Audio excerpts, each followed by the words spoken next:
Welcome to this week's episode of HuntStand's Deer Dirt. I will promise you one thing. This is the last time you're going to see me in a short sleeve t-shirt on this series. We've got 2 more days of warmer than normal temperatures, and then it's going to drop right down into I'd say the lower end of the normal range. And it couldn't happen at a better time. We know that the deer move best when it's cooler out. You got to think about it. I mean, they're wearing their winter coat, and it's warm enough that they can sleep on top of snow without melting the snow. And if it's 70 degrees out and they're running around wearing all of that, if you were wearing all of that clothing, you wouldn't feel much like going far. And they're the same way. So we're heading into not only the best part of the rut, but also with some really ideal conditions, temperature-wise. So let's figure out where to sit. I talked a little bit about it last week. I talked about the timing, when things start to get good, and then a little bit about how to hunt it. And I'm going to go deeper this week into how to hunt the various stages of this next month that's coming ahead of us. Let's start with the very early end of the pre-breeding stage. So there's no does in estrus for the most part. There's always a few that come in very early, as early as the tail end of October. But the real peak, like I talked about last week, is the middle of November. So we're well ahead of that now. We're in early November. How do you hunt this? I feel like for my own strategy, I like to be reasonably conservative, let's say, and ramp up the pressure as we go farther into November. So on the very front end, I'm still going to hunt back into the timber in the mornings. I'm still going to hunt near the places where the does bed, because the bucks know where those places are. They're looking for does. So if you keep that in mind, it really simplifies the rut. The bucks are looking for the does. So if you're hunting where the does are, the odds of finding a buck is going to be really high. So let's take a look at that. How do we hunt these bedding areas? The trick, of course, is not to get picked off by the does. I mean, the bucks have got a lot of other things on their mind. They're coming and going, they're moving. They're not coming in there to bed, but the does are coming in there to bed. So that means that you have to stay on the fringe. You have to be in a spot that you can get into and out of without bumping the deer in that bedding area. And usually, if you're on in a well-established bedding area, there will be a trail around the outside of it on the downwind fringe. That's where you want to be to start. You don't want to be right in the middle of it, because then, when you climb down, how do you get out of there? I guess you could stay all day, and that does definitely work. But if you're only going to stay for the morning hunt, you can't be deep into a bedding area, because when you climb down, you're going to be bumping does all over the place. And then, through their body language and their lack of use of that area, it's going to go, in the wrong direction for you for buck hunting too. So early on now, we want to really focus on spots that we can get in and out of. And really, we want to do that all season, but we can ramp up the pressure that we put on if the reward is there as we go deeper into the rut, because not everybody has the whole month to hunt. And obviously there's a ticking clock for most people. And as you come closer to that time when your hunting vacation expires, or when the bucks are most vulnerable, you can afford to be a little bit more aggressive at that time. So again, coming back to it, mornings, bedding areas. Evenings, you can still hunt those bedding areas. You can pull all day sits in these places, but the odds really favor being closer to the food for the first, let's say, 5, 6, 7 days of November in the evenings. Like I said, I still like hanging back in the timber, but that last hour to hour and a half of legal shooting time, the deer are going to be gone. They move away and they vacate those bedding areas. So if the does are leaving, the bucks are leaving too. So I usually like to hunt where the deer are going toward, not where they are, and definitely not where they're going from. I will stay in these bedding areas all day, like I mentioned, and just give up that last hour. But because usually there's a little flurry right before they vacate. The does get on their feet, the bucks make a little, quick activity, and then the whole thing moves away from you. The party moves out into the feeding areas. So if you're going to hunt the feeding areas, My preference are small plots this time of the year. You can call them kill plots, you can call them staging area food plots, whatever you want. Those spots are really, really good early in the rut because generally they're closer to the bedding areas than the bigger ag fields or the larger feeding areas. So they tend to get used earlier in the afternoons. That's the first place that the deer hit once they get on their feet. They'll mill around there a little bit, and then they'll move further out into the the larger, more destination type feeding areas later in the day. So if you've got something like that, that's awesome. If you don't, it's something you might consider making if you have the ability to do that.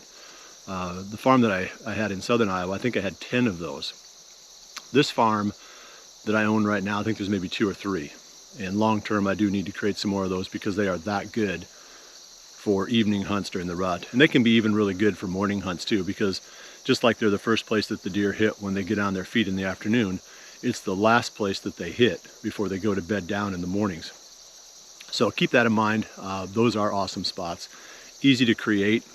You can just take something natural, kill it, and then spread your seed. We used to call them poor man plots. And for the most part, that's what they are. I mean, you can make some of these with very little budget and almost no tools other than hand tools. Okay, that takes us through, let's say, November 5th, 6th. Now I want to be in the bedding areas, really focused almost entirely after about the 7th or 8th. The does aren't coming out to feed like they were earlier in the rut. They don't want to be harassed by every single buck out there. So they tend to stay back. They stay in the cover. They stay near thick areas. They're not like the bucks where the bucks are covering all this ground, where they're going from here to there and looking for does for, X number of hours a day, most of it at night, but, they cover a lot of ground. They burn a lot of calories, they lose a lot of weight. It's an unhealthy and stressful time for them, but it's not the same for the does. They just don't go anywhere. They stay tight to their bedding areas. They just kind of weather it out. So that's something that, now, once we get past that stage where the deer aren't really coming out to the feeding areas anymore, the does especially, you need to focus on where they bed. And there's 2 ways to do that. You can go right into the bedding areas themselves. You can hunt the fringe like we talked about, for early November. Then another aspect of that is funnels between two doe bedding areas. This November time frame, or November 7th time frame, most of the does are still, they haven't come into estrus yet, so there's only a very few that are. And the bucks are really moving aggressively trying to find those. I've always felt like November 7th is maybe the best day of the season, if the weather is going to cooperate, which it looks like it's going to this year, because the bucks are covering that much ground trying to find that first hot doe. So the funnels between 2 doe bedding areas can be really good. They're easy to hunt. They're low impact because the deer aren't there. The deer are only passing through, and for the most part, it's only bucks that are passing through. So that'd be my preference during this stage for mornings and evenings. Or you can get into the bedding areas themselves. Again, it's higher risk, and if you can get away with it, without the deer knowing, then I would go for it. I've hunted that way, boy, for 30 years, I think, or more, 35 years. I've hunted every day of the whitetail rut. And I've just seen these patterns develop over time. You can't beat the doe bedding areas once the does start to come into estrus. So now we're moving into what I would call the rut's lull, which is maybe the 12th through the 18th or 20th of November. Now all you can really rely on is having a hot doe come past your stand or to be in the area of your stand. The mature bucks just aren't traveling much now because so many does are in estrus that they're locked down with those does. They're not having to work very hard at all to find the next one that's in heat. So you don't want to be hunting just generic areas, like travel routes where the bucks were moving through really well in early November, because those can be pretty dead at this time. You need to hunt for sure right in the middle of the doe bedding areas, the thickest spots you can find. Take a little bit of risk here because you have to be where the hot doe is or the game is over. One other option, if it's available to you, is in more open country, like say maybe the Great Plains, some areas that resemble that. you can sit in a vantage point and you can look and you can watch the bucks and the does moving out away from the traditional habitat out into the little isolated corners of cover. And they do that because they don't like to be harassed during this breeding stage. You know, when the buck is actually with the doe, they want to get away from all the other competition. So they're not constantly being, you know, having to chase off other bucks, you know, having to, you know, fight that battle. They move away from the other deer. If you see this happen, it gives you a great opportunity to try to sneak up on them. It's a little bit of a, let's say, unconventional method, but I've seen that work really well. And I've had friends that have done well with it. I've had some close calls doing that. It's a pretty exciting way to hunt, but it requires the right type of habitat, the right type of terrain, someplace where you can watch in the morning and see where the deer are going to.